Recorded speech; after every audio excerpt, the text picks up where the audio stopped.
महायज्ञ शुरू होने ही वाला होता है कि पंडित जी कहते हैं कि बिना पति के पूजा का पूरा फल नहीं मिलता।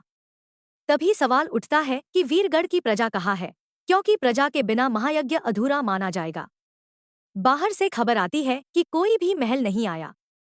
प्रजा की ओर से एक संदेश पढ़कर सुनाया जाता है, जिसमें रिमझिम से पूछा जाता है कि जो अपने पति को नहीं समझ पाई, वह प्रजा को क्या समझेगी।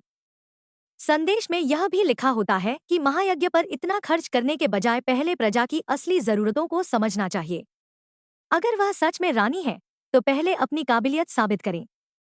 उधर चंचल और उसके साथी लोगों को भड़काकर महायज्ञ का बहिष्कार करने की साजिश रचते हैं। वे कहते हैं कि वीरगढ़ का असली राजा सिर्फ समीर सिंह शेखावत है और कोई भी महल नहीं जाएगा। पृथ्वी शाह इस स्थिति से परेशान हो जाते हैं, जबकि परिवार के कुछ लोग कहते हैं कि राजगद्दी उसी की होनी चाहिए जो प्रजा के दिलों पर राज करता हो। समीर सभी को शांत करते हुए कहता है कि रिमझिम ही वीरगढ़ की रानी है और रहेगी। वह पंडित जी से यज्ञ शुरू करने का आग्रह करता है और याद दिलाता है कि प्रजा की सेवा ही सबसे बड़ा धर्म है। रिमझिम एक शर्त रखती है कि समीर उसके साथ पति के रूप में यज्ञ में बैठे। समीर उसकी बात मान लेता है और दोनों मिलकर संकल्प लेते हैं। लेकिन पूजा के बाद दक्षिणा देने की बारी आते ही नया विवाद खड़ा हो जाता है।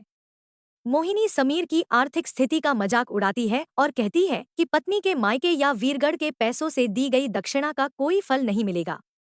प्रताप साहब समीर को 3 दिन की एडवांस सैलरी देने की बात करते हैं, लेकिन 1500 रुपए की रकम को देखकर सभी उसका मजाक उड़ाते हैं।